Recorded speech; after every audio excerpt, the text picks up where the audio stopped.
Okay, good afternoon. Yes, good afternoon.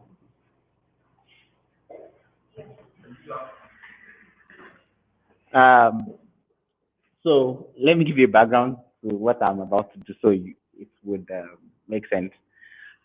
I was thinking of what to talk about. That was last week. And Shade told me on Thursday, while you're presenting on Friday, I'm like, I don't have anything to talk about. So I tried to talk on one thing that seems to come natural or semi-natural actually to me, and that's finances. So if I have any graph, I'm a developer. Let me put that in. So that's why I'm calling it. I had one earlier. That was like some years ago. I tried to name this one version 1.1. That one was version 1. This is just a little upgrade. That's why it's 1.1. And I'm no longer a beginner. Then I was a beginner. Now I'm not so a beginner. I've had some experience and I've gotten myself burnt. So I'm still burning. I go to next slide. Okay, so I'll run. I'll do a quick run, and I hope that it would be more of conversation than slides. When we talk about personal finance, we basically talk about components. So let's see that slide. Components, stages of freedom, and then some resources and tools we can use. So these are like guidelines for me. Try to leverage every and anything as long as it's legal and ethical for me. So trying to sell baby to make money is not ethical. Some people take it as it's illegal means, but it's not. Then know your tools and resources. In tech, they say you are as good as you can use your tools. Some people say they can only code with Notepad and they will turn out the same good work, while some people would say with PHP Storm they still write poorly formatted code. So then, whatever it is, make sure it aligns with your interests. And I always tell this to for anybody that cares to listen. I'm not a financial consultant, so take it with a bucket of Dangote salt. Okay, so when we hear the word personal finance, the first thing that comes to most people's mind is you have to be a billionaire. And that's when you have to talk about personal finances. But really, it's just on individual level. You don't have to have a lot of money.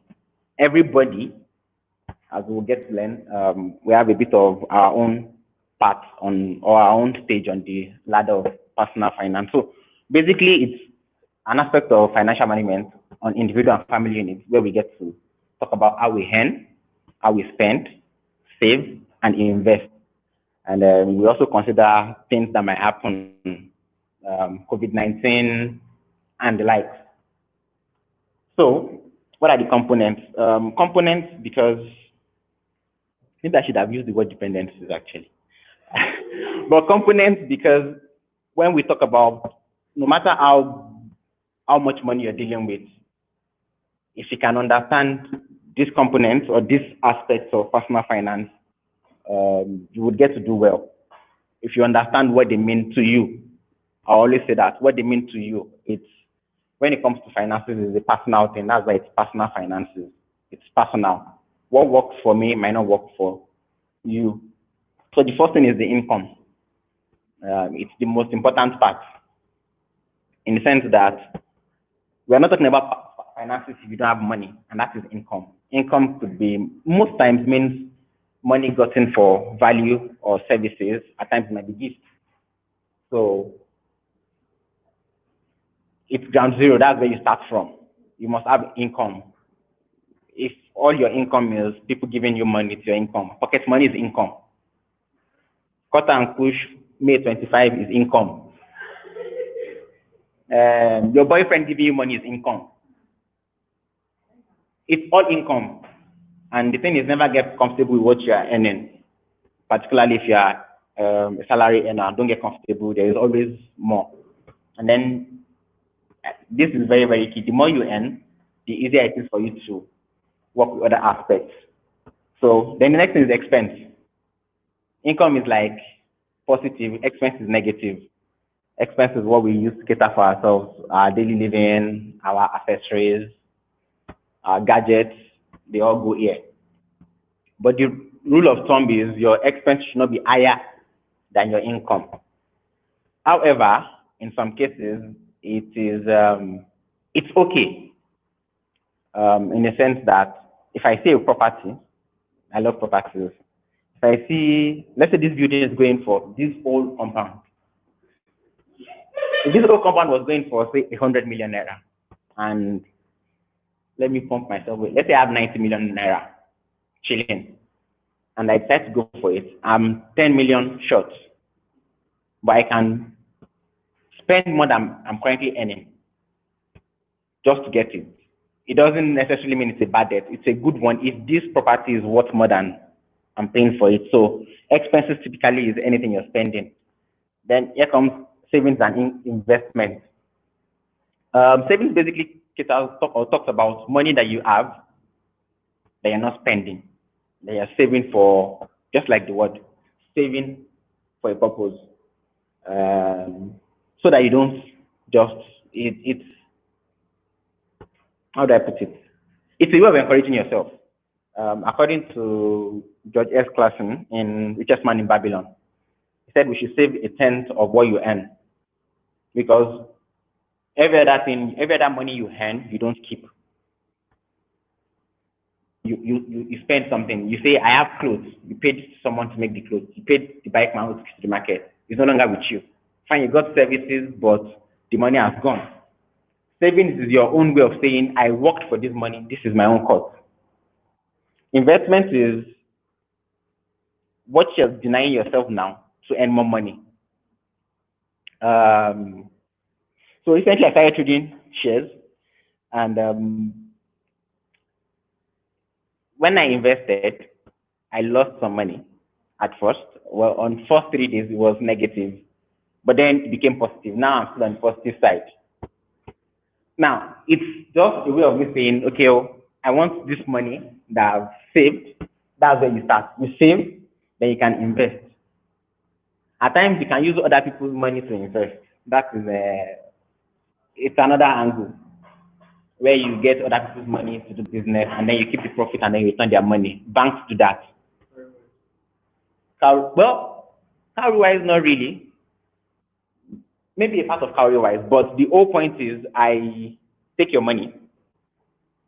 I do that a lot. I see someone that has a lot of money just sitting in his bank account and I'm like, okay, just borrow me this money for 2 weeks. I quickly do some buying and I look at one business that seems to make sense. Borrow the money, do that and sell.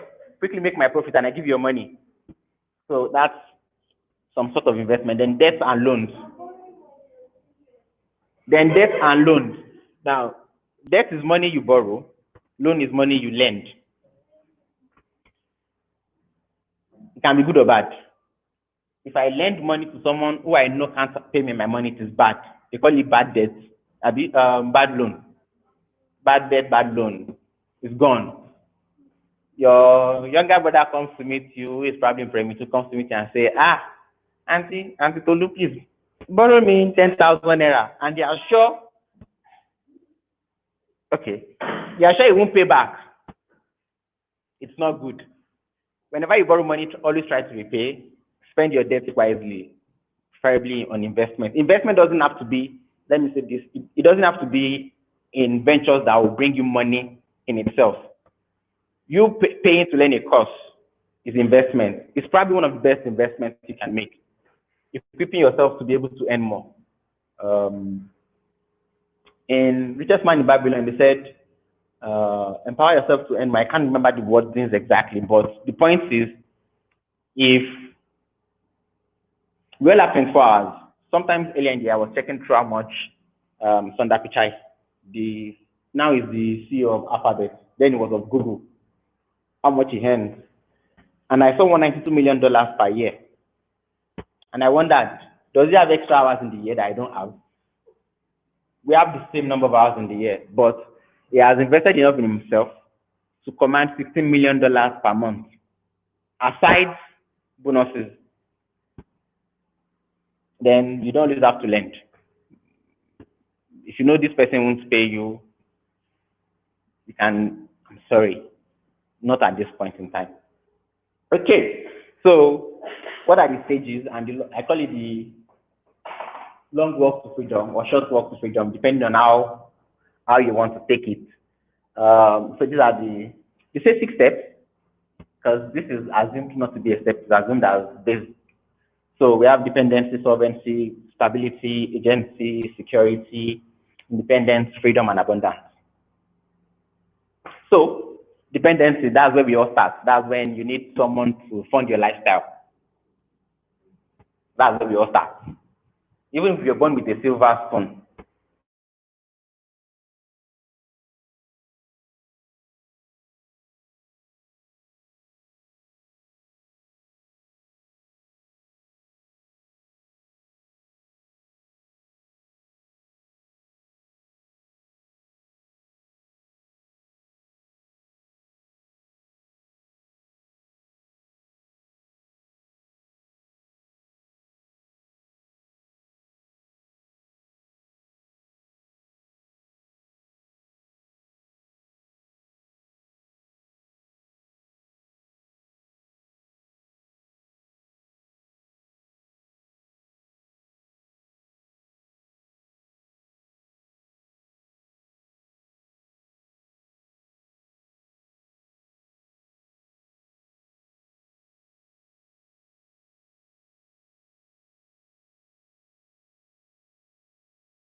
well,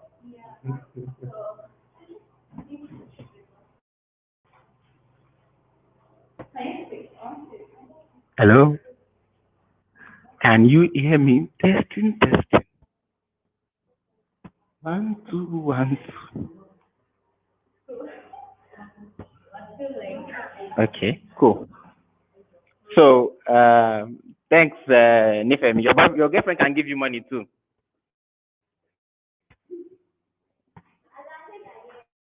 So, Stability is when you have some debts paid. When you have your debts paid, um, and you have some emergency. So I was saying, they said in the US, 70% of Americans cannot afford a $400 emergency. So if anything happens and they need to spend $400 cash on the spot, they can't do it. And so a good number of people are still solvent. Then you still have some good debt. Let me put that. Say you're paying your mortgage, or you're still paying your student loan for people that studied in the Obudu. But for those of us there, our school fees is peanut. It's not peanut. Don't let me. I withdraw back that. If you can, it's not peanut. So then you also have some sort of buffer savings. You can, if salary is delayed by 1 week, you won't die. Some people will die, but COVID-19 happened, and then some people can't afford to work.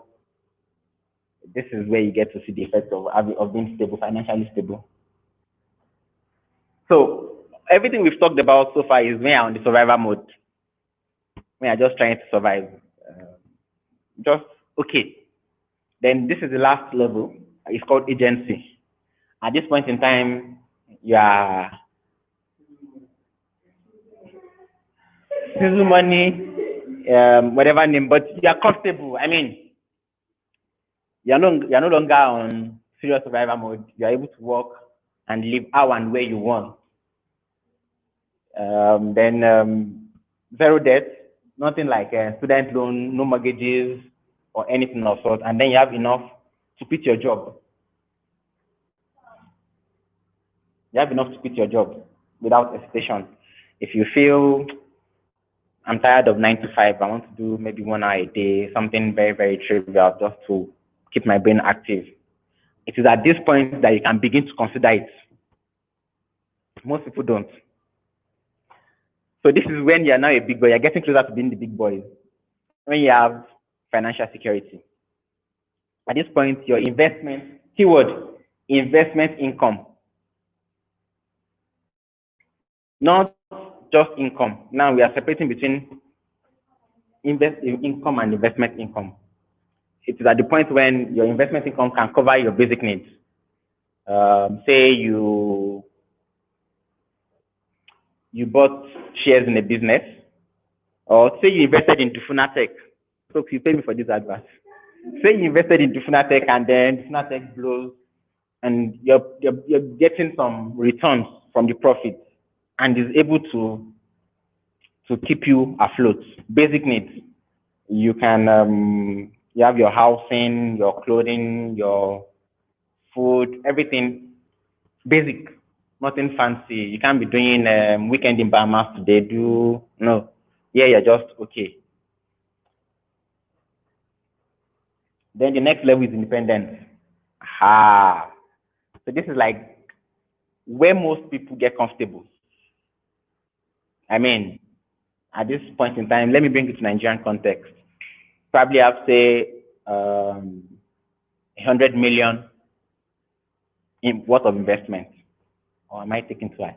Let's say 10 million naira investment. Let me just be like, and what you're getting every month on returns is able to cater for your basic plus some more.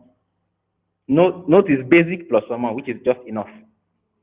You can afford some comfort. Maybe you plan vacation. Now you can start talking about vacation with family every summer.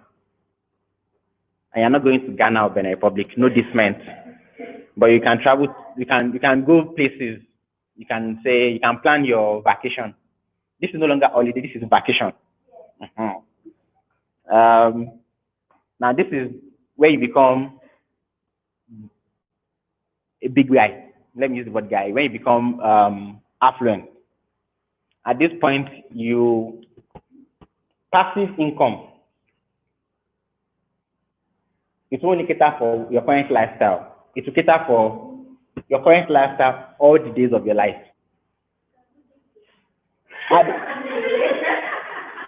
It is at points like this that you start you start doing philanthropy. Then you start giving people money free. Now you give to causes, not people money free. You give to causes. Someone working on the next big thing, and you feel like the likes of Bill Gates, what they are doing with Bill and Melinda Gates Foundation, when you can sponsor projects without expecting returns. This is where you can share your wealth with others. You don't have to bother about working. You have some luxury. You can do world exploration, and you have an empire. It is at this point when you have enough and then some. So I think the question for all of us is, where are you? I asked myself this question. I think I was discussing with a colleague of mine recently, and I said, someone in this office, I won't mention him, had a conversation with a friend of his, and he was asked to mention millionaires in dollars who are not politically linked. And the person said he was able to mention, he said probably he knew about one or two, but in order to boost, he said four. And it was after that call, I asked the person, I said, so how do you think we can make money? The person said, Olawale, if I knew, I won't be telling you that. You would see it in action already. So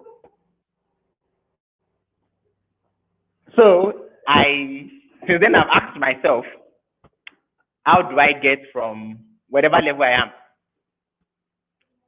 to the next level? And if there's a level after that, to the next level, and keep on going. So what are the principles? I read some books, and what the summary of all of them falls to me is what I have here.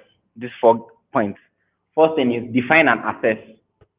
Define where you are, define where you want to be. If you are dependent, don't be afraid to admit your dependence. Admit it, and we need thorough assessment. Not just as maybe because I needed this personal finance, even as small startups that we're trying to start. What is our current status and where are we going? Then the next thing is you create plans. After you've defined and assessed what you mean by being rich. For some people, if you ask them 10 years ago, they will tell you, if I have 100,000 naira like this, I'm fine. Some people it is 1 million naira, some people it's $1 million. Some of us, God will help us. You said? And what are your goals? Then you need to create plans. Plans that are tangible. I want to be rich. Okay, what do you want to? What do you mean by I want to be rich? I want to have $10 million in my account, $10 million worth of investment.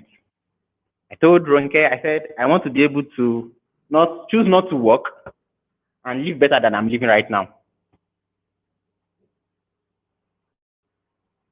Yeah. I have some numbers defined, but that is what defines what helped me to set those numbers. So I've created plans that would, all things being equal, help me achieve, and I need to execute ruthlessly. Ruthless execution is not buying an iPhone X because I want to use that money for investment. It pained me. There is iPhone 12 coming out now. But part of ruthless execution is cutting your coat, cutting your material, cutting your, what's the slang? What's the saying? According to your material, not according to your size now. Cut your clothes according to your material. Don't overshoot. Then the next thing is your resources and tools. And you know me, I try to advertise, but this is not paid. Probably Ginger will pay me. The first thing is Ginger. I'm putting Ginger there because we all at Akotakush, every one of us there has kind of added something to Ginger. You've listened to pitches and demos, and then so I'm a person of faith, and there's a part in the Bible that says the husbandman should be the first partaker. So when Ginger rolls out, I would advise everybody to take to be able to go on first. Then the next thing is your network. I will say your network, and I will merge it with yourself. Who you are helps your network. If you're not worth 10 million naira, you'll probably not be invited to a table of people spending 100 million naira. But if you are worth, not in money, but in terms of what you have upstairs and what you can bring to the table, you will be invited. When they were talking about G8,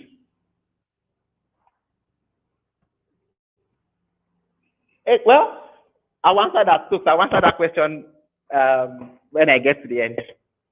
So your network would help you to the kind of people you work with.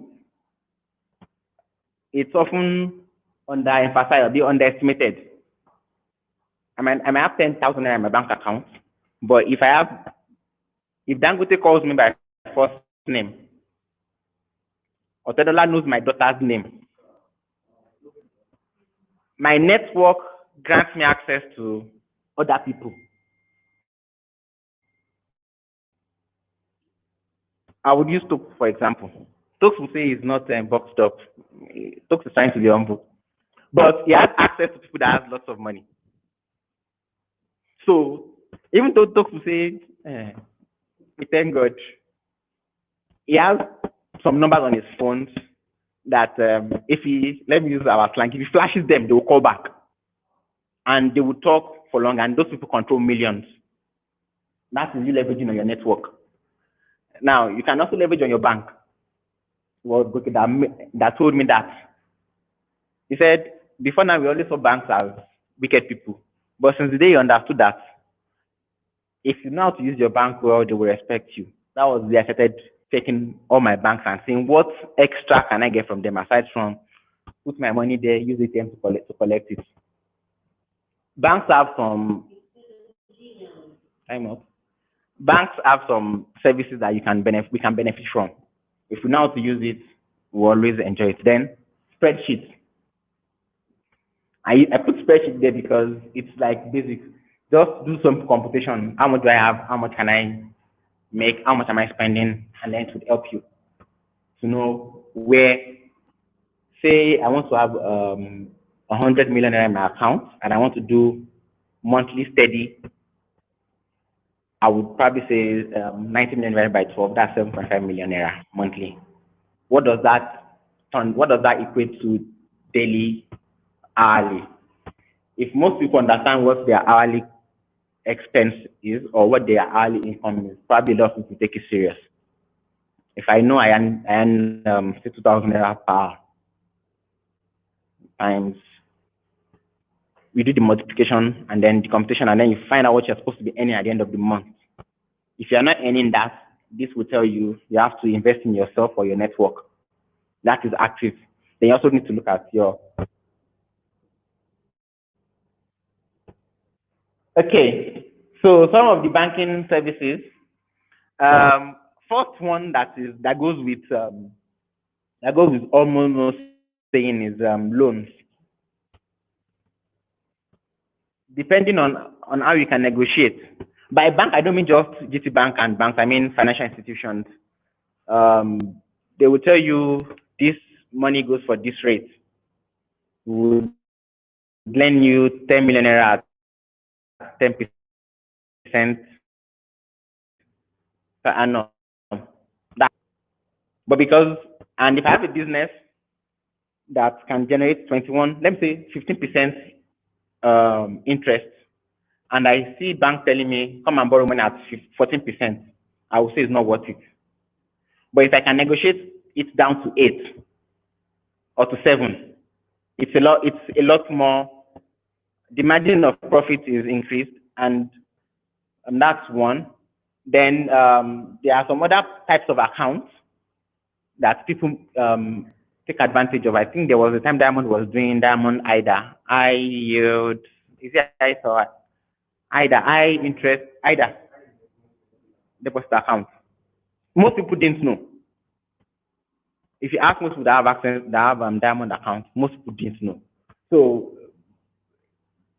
ask questions. Um, okay, would say it is my money that is paying their salary. They should do some work for it. So ask questions and okay. So let me use Stanbic.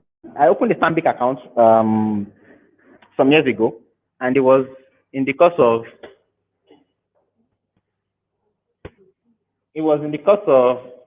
the my conversation with the Stanbic account person that I got to know that mutual funds makes more sense than putting my money in Stanbic account. Someone has mentioned it before, but in the course of conversation, I got to understand that better. So ask questions when you go to the bank, or if you have someone working in the bank, ask questions. Okay, so ask questions.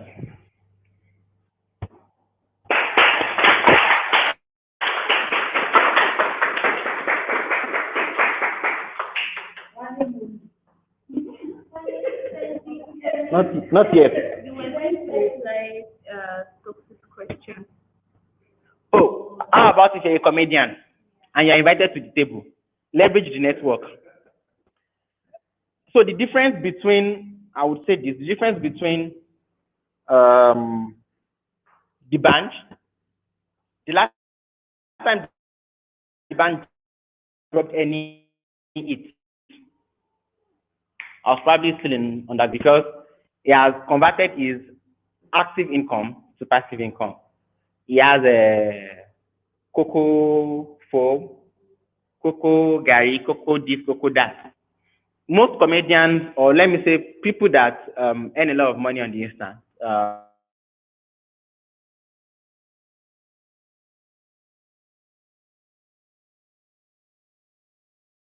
celebrities, let me just put them in general category. A good number of them go bankrupt in the 3 years after they leave active service.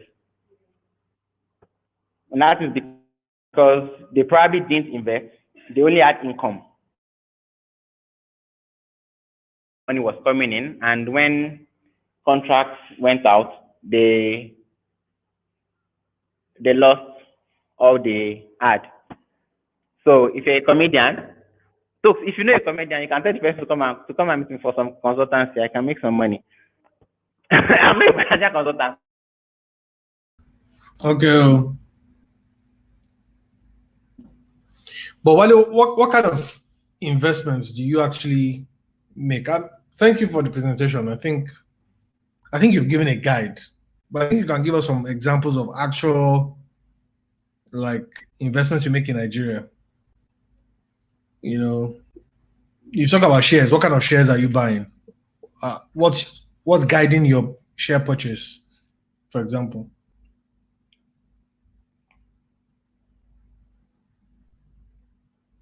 Hello, did you hear me? I'm not sure if you heard me.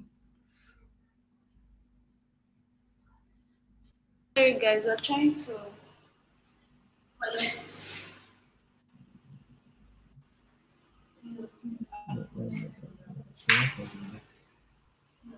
Two.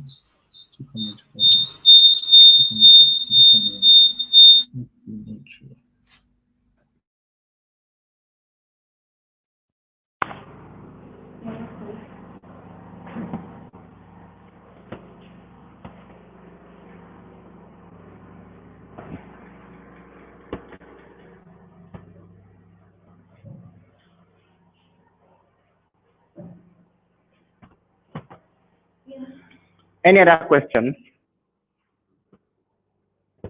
Did you hear my question? What was your question? Oh, so I said, can you give us some more specific investments you've made? So, for example, you mentioned shares. What Yes. shares are you buying? Are you buying local shares in Nigeria? Are you buying shares abroad? What site are you using? If you talk about mutual funds, what kind of returns can people expect? What's the minimum investment? Okay. Yeah, so thanks. The presentation is great, but I think you've given us a map or Is it a map? You've given us a roadmap, but you can give us some examples. You can tell us some milestones on the way. Some milestones. Okay. Yeah. So I think Specific. my first milestone was mutual funds. That was the first one I did. And that was because I was guaranteed my money was safe. It was Stanbic money market. My capital was guaranteed, and the interest yield then was 17%. Now it's about 7%, but it's still better than what I would get with treasury bills. Treasury bills then was doing 11% per annum, and so I think Stanbic does minimum of 5,000 naira, and depending on I think the caveat here is it depends on your risk appetite. Then I was trying to save money for marriage, so so I don't spend money, and then we don't. There's nothing to refer we eat after we are married. So I went for um, the least risk and least reward, um, according to my knowledge at that point in time. So that was what I did. There are some others depending on what you. That's what I'm saying. Interest. I think there's ethical funds where they don't invest in things like drugs, alcoholic companies, and the likes. So you choose what speaks best to your heart when it comes to investment. Then the next thing I went for was properties. I was told by a wise person that the only one of the fixed things we have on earth is earth surface. So the earlier you can have your own corner, have your own piece, the better for you. And that land always appreciates. Not land, properties, not just land. Now, fine, there are times when it drops, but on the average, it tends to always appreciate. So that was what I did. And when dealing with land, I would say this: ensure you are closer, you are very close to the source as much as possible, and is authentic. As much as possible, don't buy land online. They can't deliver to your house. So that was the next thing I did, was landed properties. Then I started trading shares. I started last year, November. I use Bamboo Investment. It's a Nigerian app. Not only myself, I will blow people's on. Shadisu is an investor. We are plenty. Antolu. So I started with companies I trust. I started entering the scary waters where I've seen I've lost some money in days, and I'll just be coming. But the point for me is I'm doing investment, not trading. Let me say this: trading is daily, investment is long term. You trade daily, you buy now and you sell. You buy low, you sell high. But investment is you're playing long game. You're buying shares that you know would probably outlive you. So your grandchildren or your children, or even you in your lifetime, can enjoy the money. Warren Buffett started early. Now is a rich guy. Same thing as Redalio. So those are the ones I am permitted to publicly. For others, I have NDA. NDA. Non-disclosure. So, Wale, have I? hello. Oh, okay. Anthony Femi. Yeah, so there is a part there's a part that I think you haven't answered. So for shares, Okay. like what are some of the things you look out for? Like if you're going to invest in this company, like what are the indicators? So the first thing that guided my investment thus far, the ones that are investments, not trades. Let me use that word. The ones that are investments. So I look at first of all, I look at the kind of legacy of the business. Take for instance, Apple is not selling iPhones right now, but their shares has increased At the beginning of the year, it was $247. Right now, I think it was 310 or 320. And they've not sold as much iPhones this year as they used to. And that is because people know that people respect Apple to do well. On the other hand, Coca-Cola shares has dropped because people are not buying Coca-Cola shares. But this is also a very good time to buy Coca-Cola shares because Coca-Cola is a giant. So I look at the principles of the business. What makes this business stand out? What is their competitive advantage? For Apple, it is the brand Apple. If Apple comes out and they start selling key holders with the Apple logo, people would buy. For Coca-Cola, it is the fact that they have so many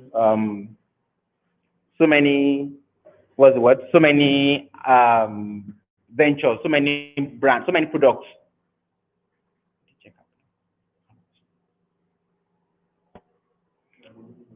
So that's for investments. For trades, I listen to news. Take for instance, I bought since COVID-19 started. Just before it became a celebrity, always on the news. Shade bought a company, 2U. They are into online. It's basically an edtech company. They bought a startup in South Africa. And so when I saw that schools were being closed in Asia, in Europe, I just figured this guy's shares would rise. So it's been up and down. That's for trades. I look at how to make quick money. There was one Wayfair, before COVID-19 started, Wayfair they're into house furnishing and housing basically. Before COVID-19 started, it was $39. As at yesterday, it was $183 per share in the space of a month. So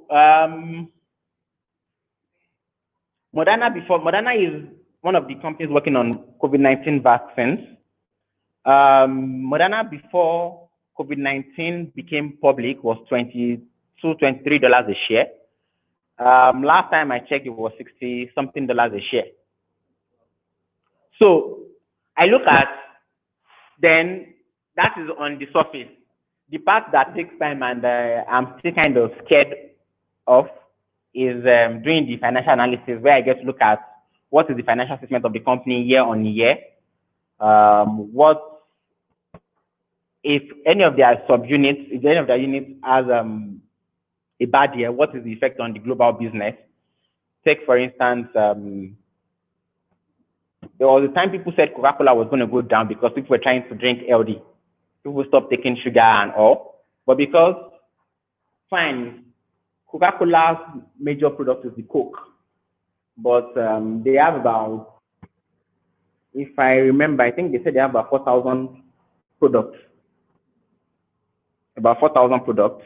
Yeah, I think about 4,000 products. So, okay, I think the math then was, if you decide to, about 4,500, if you decide to take one Coca-Cola product a day, it will take you 12 years to finish all their products, to go through all, as at that point in time. So for me, it felt like Coca-Cola was a company that could withstand test of time. Newsflash, Coca-Cola is bought Hollandia, the Chi farm. The guys manufacturing Hollandia. Since 2 years ago, I think. So that's what I look at. I look at the kind of, well, Disney is currently going through some tough time right now because of their parks. Movies are not coming out. People are streaming now, and that is why Netflix is doing well. So a bit of financial analysis of what the company is doing, then and some news.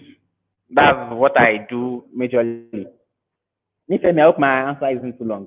That's the shortest answer I can come up with. No. Thank you so much, Wale. Thank you. That was really You're welcome. Okay. Any other questions? Yeah, I mean, I'm not a financial advisor, and I haven't invested in stocks in a long time. All my stocks are now in Kotankush, if it all works. So, and you and told me, Okay, Yeah. exactly. Yes. But I just want to just a contribution. I think Wale has done the topic justice in terms of that there are different types of investments you can make. Um, there are obviously growth companies that promise you some potentially supersonic returns. There are investment or retirement type companies that just pay you dividends. Now, in theory, they've said you can never beat the market. So ultimately, last, the money just moves. Somebody gains, somebody loses. So if your shares is rising, it's because somebody is losing money somewhere else.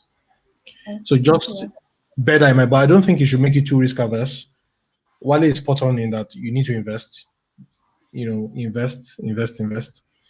I know that my advice would be in your early years, like when you're maybe in your 20s, and it's not even like casting stone advice, it can be anything. Invest in yourself, like Wally said, build your skills, spend your time studying, improve your capacity. Obviously, not everybody can earn 12 point something, or is it $16 million per month? Like Wally picked the CEO, a complete outlier in the world, like 0.00000. But not many people can earn that kind of money. But if you invest in yourself and you stay current on the trending skills, you are highly unlikely to be out of work, and you're highly likely to earn a lot. So I think those are the two things to consider there. But the key thing is what you earn as salary, what you have to be very careful about is as you earn more money, your lifestyle will change. And I noticed that when I started earning money as well. There was a time I had only, I don't know, 2 trousers, and you could count my share. In fact, if we were doing, unfortunately, we didn't have phone cameras that we could be taking selfie moments. We are just in the same shirt and the same trousers, not my selfies. But with time, I started making a bit of extra money, and what I then realized is, of course, I started spending more. My taste changed. I couldn't eat in certain bukas anymore because deep inside, nobody's born to suffer, right? So you also start spending that money. So if you don't make the conscious effort, and I think the 10% rule is a good rule, from what Wale has said. I've read all those books. I find it really difficult to follow to stick to the principles, but it's a good rule. But what I always tell people is just by changing your perspective. Like I remember when we were going to buy a house in the UK, my wife and I'm sure I've told this story before, so pardon me for those who have heard it before. I know there are a few people who are new who haven't heard it before. And I just put all my money in. So when we got to the UK, my wife did her master's first. And shortly after that, I did my own master's, basically. So we had spent all our money on giving to the British schools and investing in ourselves, basically. The positive side. It would have been great if we had schools we could put that money in Nigeria. Quite a bit of money. But after doing that, then I got into Google, and then we said, okay, let's now buy a house. And we realized that we just didn't have any savings. So one day, and now so that we sat down, talked about it, and said, okay, we'll look at how we spent money in the last year. And we did that, downloaded our bank statements, started removing all the enjoyments. There were things that were insignificant. Like you go out, like I used to, so when I was doing my MBA, I used to wash my shirts. I used to give my shirts to a dry cleaner. And I realized I was spending £20 a week on that. So I said, well, I could excuse it then because I was studying, but now I'm no longer doing that. So I cut that off. So I will, of course, use the washing machine myself. And I hated ironing, but hey, I started ironing.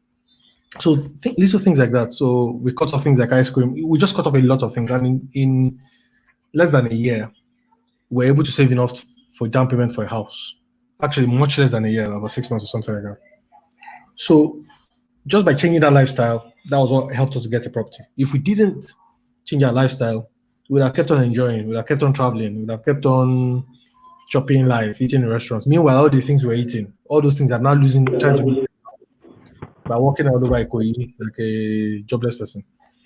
So, yeah. So I'm just trying to offer a perspective as to, I think Wale has covered everything. Mutual funds obviously are safe, but again, the returns are not that high. Shares are very risky. So, but if you understand tech, I think for all of us, we have an advantage in that we can actually analyze tech industries. You can try to predict the ones that do well, and you can put your money in them. There was a stock I missed. I had spent all my time looking at it, looking at the industry, but when it was time to invest, I didn't have confidence enough in myself. So the company was called it was a Cambridge-based company called ARM, and they were making all the low-end chips. But their chips were really good, and they were being used at the time in mobile phones. So I had a feeling that I should buy them. I had done the analysis; it made sense to buy. But in the last minute, I decided I wasn't going to buy it. I wanted to play it safe, so I want to put my money on Tesco shares instead. After putting my money on Tesco shares, I think Tesco had some issues in Japan, and their stock price just fell. And shortly after that, ARM started growing because I think Apple started using them. Basically, almost all the mobile phones started using them. Their share price almost 5 or 6 times the value. And eventually they were acquired by what's the name of this SoftBank. by SoftBank, acquired by SoftBank. And I literally saw all my analysis work. And my Tesco retirement shares that I went to put my money in was tanking. But luckily, again, the good thing about buying shares like Tesco, like all those big companies, is they tend to be okay. So eventually, the shares went back. The moment I broke even, I just sold all the shares and collected my money back in cash. But I think with the ability to invest, tech is a really good. We're in a good industry. So if I were you guys, I'll just look at what's the future likely to be, what's likely to happen, and analyze the industry really well. You understand the technology anyway, and you can predict adoption. And good thing is now there are platforms where you can buy those shares out of Nigeria. Yeah, I'll say put some money that your life is not dependent on in it, and that's how you train yourself. What other type of investments can you make? Obviously, invest in yourself. Before we used to spend a lot of time going to do masters and all that. I still think it's a great idea if you absolutely want to do it. But honestly, sometimes the reason we want to go and do the masters is because we want to work abroad. Now we've seen that it's actually possible to get the jobs abroad without doing the masters. So that's also possible. Anyway, so let's it's Wale's day, so don't let me take over the presentation. And also it's almost 5:30. So I just thought to share that. But I think Wale has done a fantastic job I just wanted him to give us more examples instead of giving us theory. And I think he's done that.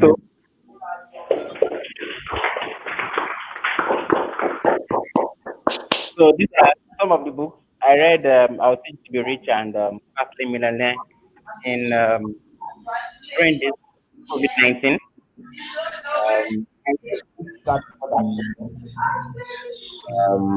And Richest Man in Babylon is my all-time favorite. So thank you and stay safe. Thank you, Wale.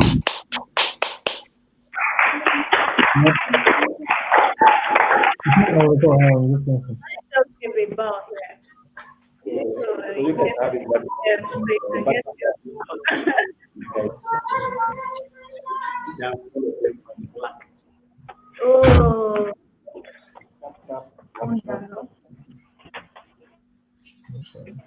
Yeah,